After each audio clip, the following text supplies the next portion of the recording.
Miqtë e mi, ju përshëndes dhe juftoj sot në një episod të ri të programit Po Zot. Si adoleshente, kishte shumë pyetje. Kush jam unë? Kush është Perëndia? Pse ekzistoj?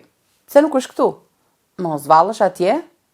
E prekur nga shkëlqimi i pazakontë i fytyrës së shoqes së saj të fëmirisë, ndërsa ndante ungjillin me të. E mahnitur nga një dashuri që nuk i përkiste kësaj bote. Ajo filloi të kërkonte për Jezusin, që ishte Perëndi, por mund të bëhej mik.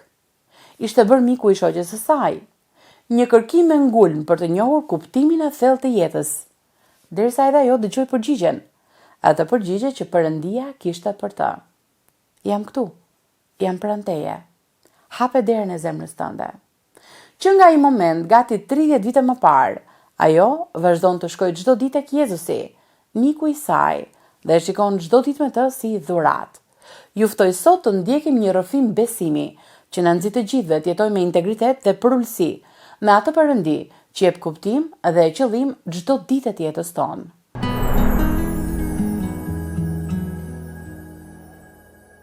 Unë jam Mirila Gjoni, jam e martuar, kam 3 fëmijë, bashkëshorti Milirian Gjoni, me të cilën prej vitit 2004 ne drejtojmë kishën Bethel, jemi pastor të kësaj kishe, punoj në shërbime sociale prej 25 vitesh, kam një studion time Qendrën Zoj që quhet, ku ofroj terapi të ndryshme për njerëzit që përballen me sfidat e shëndetit mendor, se si ata t'i kapërcejnë dhe t'i kthehen jetës të përditshme.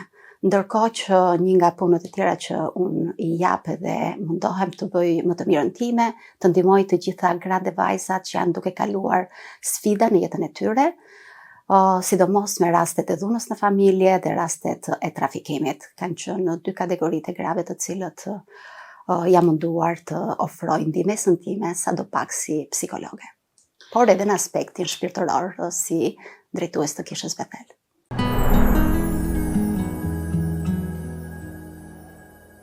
Ka qenë 11 maj i vitit 1996, kur unë kam vendosur të them Po Zot, unë dua të ndjek ty.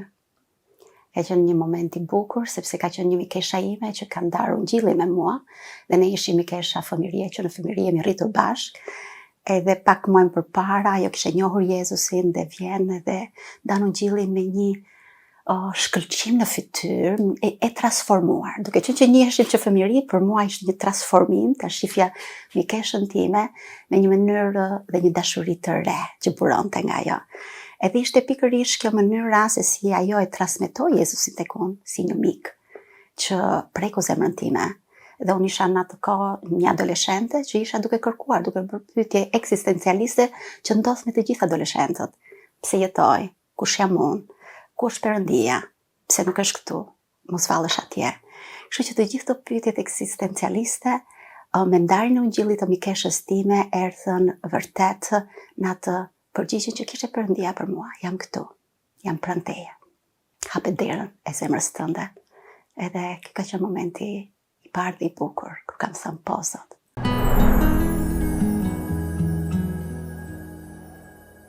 Ka qenë shumë e bukur pasi një amerikane u mor me mua të më dishipollizonte. Prandaj është shumë e rëndësishme në momentin që njerëzit shpëtohet që dikush t'i ndjekë ata. Dhe unë kam pasur vërtet, kam qenë e bekuar që dikush u mor me mua personalisht. Edhe nëpërmjet një studimi biblik që ne kemi bërë së bashku, më bëi të kuptoj më shumë rreth besimit, Jezusit, marrëdhënies, si ne të kemi një marrëdhënie të gjallë me Perëndin. Por një pjesë tjetër shumë e mirë është duke qenë që unë jam shpëtuar dhe në ato kohë sapo u themelua dhe kisha në Bashkoj Jezusi dhe kam qenë pjesë me fjalë e grupit të parë kur u themelua kjo kish, aty ishin shumë të rinj. Dhe pjesa e ambientit me të rinj, duke biseduar me njëri tjetrin, duke diskutuar me njëri tjetrin, duke u lutur së bashku, duke zhvilluar konferenca së bashku, ka qenë një atmosferë dhe një ambient mundësues për të zhvilluar në besim dhe për të qëndruar.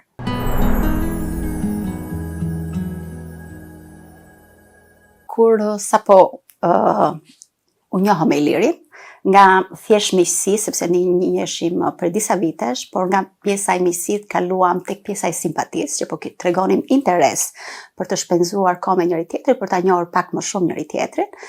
Edhe në momentin që Iliri më shfaqi dashurinë e tij, ishte momenti ku ishte si një udhkryq. Është ky o Zot, njeriu që ti ke për mua? Sepse mbas të thënit Jezusit po, momenti me personin që do ndash jetën është momenti i dytë, po aq i rëndësishëm edhe jo i lehtë për të vendosur. Dhe mbaj mend që ky ka qenë një nga ato momentet ku kam kërkuar vërtet që Zoti ma tregonte qartë nëse ishte në vullnetin e tij, që ne të dy të ishim bashkë edhe të krijonim një familje së bashku. Edhe po, kaluam disa muaj që unë u lutëm gjithë secili më vete, së bashku, me njerëz të cilët u lutëm për ne, dhe mbaj mend që në momentin që Zoti vendosi një paqe tek unë, ky ishte konfirmimi për të cilën unë isha lutur.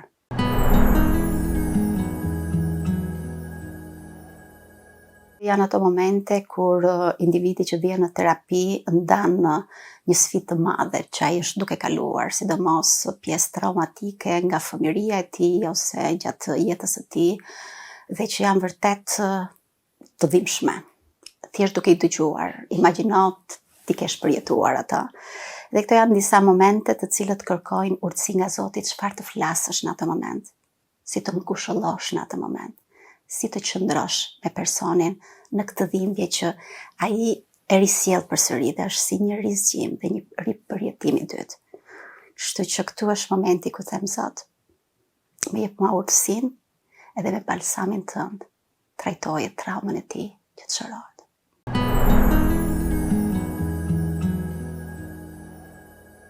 Prindërimi është një sferë jashtëzakonisht e bukur, por prindërimi në vetvete është një përgjegjësi shumë e madhe, edhe aq edhe vështirë në disa momente. Sidomos kur fëmijët kalojnë nga një etapë në etapën tjetër, kur fëmijët përballen me ndonjë problem shëndetësor që bëhet goxha e vështirë, dhe pikërisht në këtë pjesën e probleme me shëndetin ka qenë pjesa ku vërtet ti si prind dorëzor sepse nuk mund ta kontrollosh.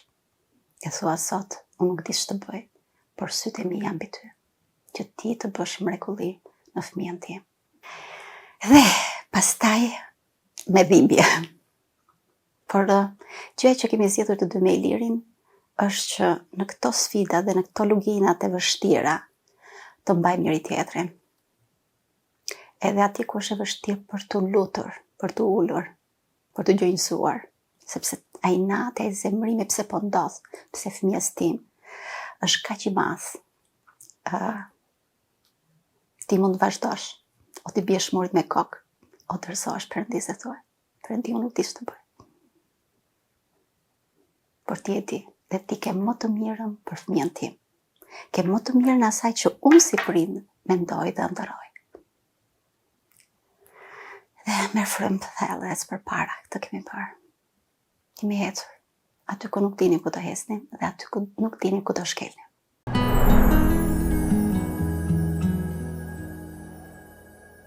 Mbasi kemi kaluar në situata të vështira, Zoti i foli zemrës time dhe të Ilirit. Çdo ditë është një dhuratë. Dhe ne e bëm refren tonin për bashkë me fëmijët. Çdo ditë është dhuratë. Dhe çdo ditë që ne ngriheshim thoshim faleminderit Zotit që na ka dhuruar edhe një ditë tjetër. Dhe kjo na dha forcën si familje të vazhdonim përpara, sepse ishim në një moment shumë kaotik që ne nuk po dinim ku ishin, fëmijët nuk po dinin ku ishin. Edhe unë them që pikërisht kjo fjalë, kjo ditë është dhuratë. Ne nuk e dim nesër asnjëri nga ne. Si do jetë? Ti del në rrugë, je shëndosh e mirë, ndodh një aksident, humbet jetën, dhe si më. Kështu që prandaj ne duhet të çmojmë të sotshmen. Nëse rrim me të kaluar, nëse rrim me frikën për të ardhmen, ne humbasim të tashmen dhe nuk e gëzojmë atë, pavarësisht kemi shëndet apo jo. Prandaj kjo ishte zbulesa që Zoti na dha ne me sfidën tonë, dhe ajo që unë do t'i thoja çdo prindi, kujtoj vetes dhe fëmijës tënd, sot është një dhuratë. Le ta shijojmë, ta gëzojmë. Nesër, të ardhmen e mban Zoti në dorë. Dhe me shpresa është që do jemi më mirë.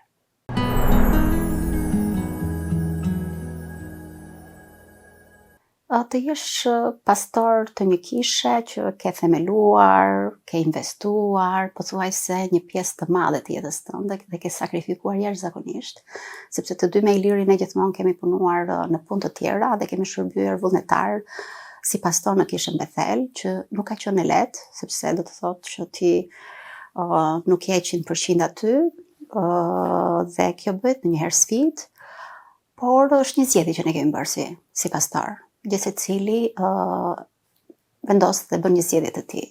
Zgjedhja jon ka qenë kjo, por që ka pasur edhe kostot e veta, sa bekim ka qenë, sepse ne kemi edukuar dhe mësuar anëtarët e kishës që ata të punojnë me duart e tyre, të sigurojnë për familjen e tyre dhe të mbajmë kishën me të ardhurat tona, pa pasur nevojën për një suport nga dikush tjetër.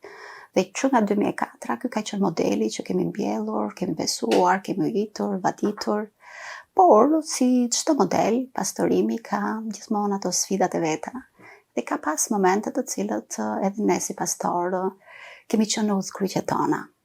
Me fjalë, ndoshta për një vendim, ndoshta për një situatë e krijuar me antarët, por gjëja që kemi pas dy elementë.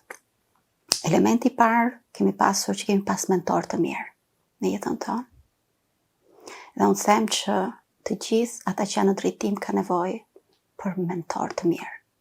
Mentor që nuk i gjykojnë, mentor që qëndrojnë me ta dhe mentor që kanë urtësi nga Zoti për të folë fjalët e duhura në momentin e duhur. Kështu që kjo ka qenë edhe pastaj puna e dytë dhe gjëja e dytë shumë e rëndësishme është që ne operojmë si çift. Edhe duke qenë së bashku në shërbes, na ka ndihmuar që të mbështesim njëri tjetrin, që asnjëri nga ne të mos jetë vetmintar, sepse kur ti je në drejtim, je një person shumë i vetmuar, atje sipër. Ti mundosh të bësh më të mirën, me vendimet që ti mendon që janë më të mira, por je shumë i vetmuar aty, pavarësisht se të tjerë thonë, por leadershipi është i bukur, por është një sfidë. Edhe vetëm me hirin e Zotit, edhe me thirrjen që e ka në jetën tënde, ti mund t'ja dalësh.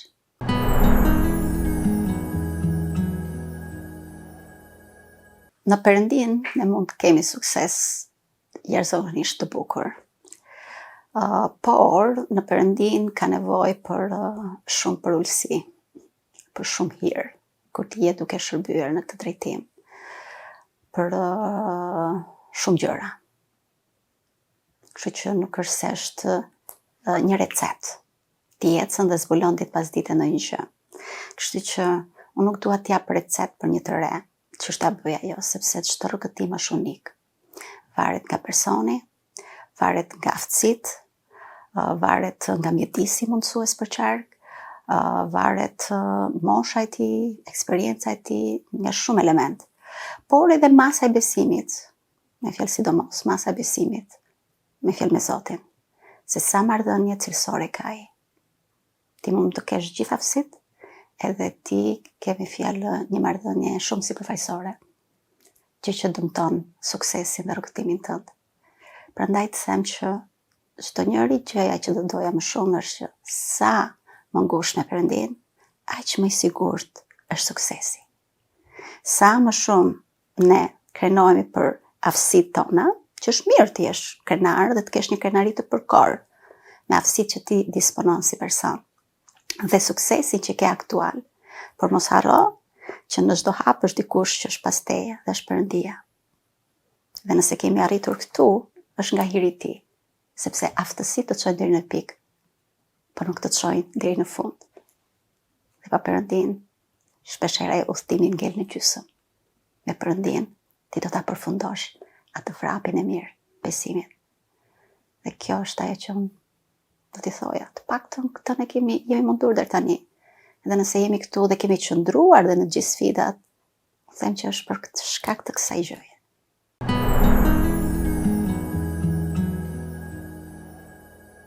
I pëlqyer në sytë e Perëndisë është kur ti shërben në kish, kur ti shërben familje, kur ti shërben në punën tënde, në komunitetin tënd. Ti ke një qasje integrale, jo thjesht. Kur ti hecën me integritet edhe aty ku është e vështirë. Nëse ti humbet elementin kryesor të integritetit, i ke humbur të gjitha. Dhe është ndoshta në afat shkurtër që të duket se ke arritur majën, por në afat gjatë ti ke dëmtuar të ardhmen dhe suksesin. Prandaj duhet pas kujdes edhe me elementët. Janë të mira të gjithë eksperiencat e të rinj unë inkurajoj që të hidhen të provojnë. Por masa e suksesit nuk matet se ti po bën një podcast të mirë, ti po ndjek 5 rregulla. Masa e suksesit matet me gjithçka që ti ke dhe je. Edhe qëndrueshmëria që ke në afat gjatë, në ditë të mira dhe të vështira. Dhe aty ku testohesh që je në maj dhe aty ku testohesh kur je në fund. Ky është suksesi, kur ti qëndron në të dy ekstremet e tua.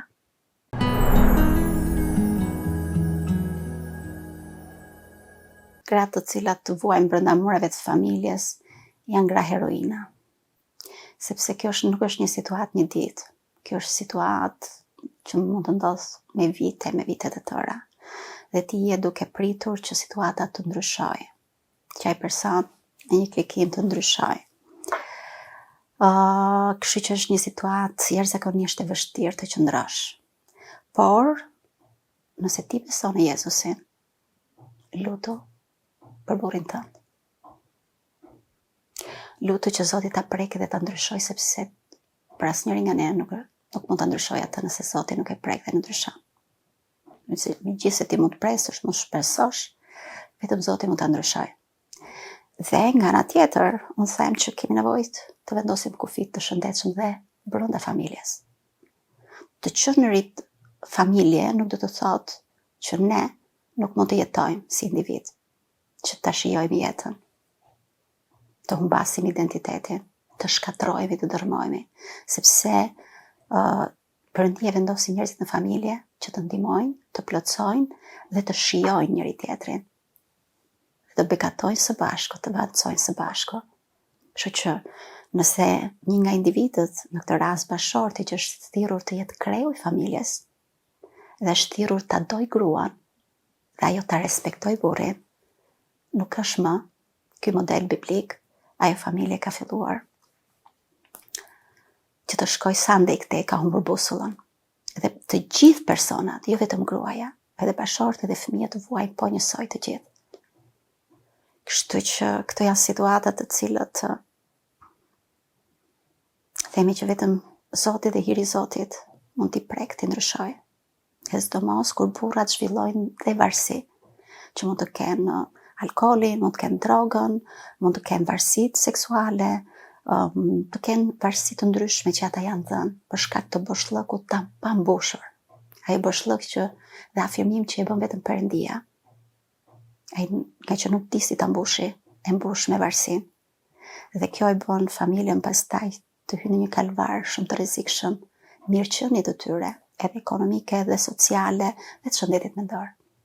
Është një nga ato situata të cilat këta persona ka nevojë edhe për ne që jemi përqark, për t'i ndihmuar e mbështetur, sepse të vetëm vjen një moment që nuk ja dalin dot.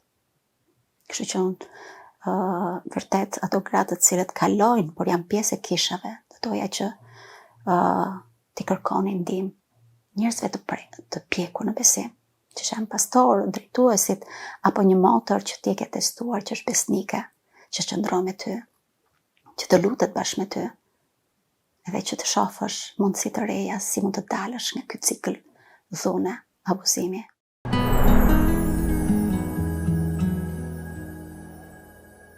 Mikesha jona inkurajoj sot që ta shikojmë çdo ditë si një dhuratë nga Perëndia.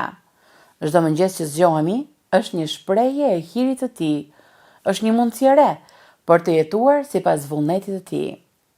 Ne shpesh e marrim ditën si të mirëqen, por Perëndia e sheh çdo ditë si një shans të ri për bindje, për rritjen tonë frymërore dhe për besim tek Ai. Mënyra se si e përdorim ditën tregon se sa shumë i besojmë Perëndis dhe se sa seriozisht i marrim thirrjen tonë si besimtar. Te Psalmi 118 në vargun 24 lexojmë: Kjo është dita që Zoti ka bërë, le të gëzohemi dhe të ngazëllohemi në të. Çdo ditë ne marrim vendime të vogla ose të mëdha. Bindja jonë sot është çelësi një jete të bekuar. Nuk është një akt i vetëm i madh besimi, por zgjedhja e vazhdueshme për t'i besuar Perëndis ditë pas dite, në ditë vështira apo në ditë të mira. Perëndia është gjithmonë aty pranë nesh. Ai përdor çdo përvojë për të na formuar, për të forcuar karakterin ton dhe për të na afruar më shumë me të. Asnjë ditë nuk është e humbur kur ne adorzojmë atij. Miku im, mos e merr ditën sot si të mirëqen. Jeto me falënderim, jeto me bindje ndaj zërit të Perëndis. Deri në takimin ton të ardhshëm, lutem që të shijosh çdo ditë si një dhuratë. Një dhuratë nga Perëndia që i flet çdo zemre që kërkon atë me sinqeritet.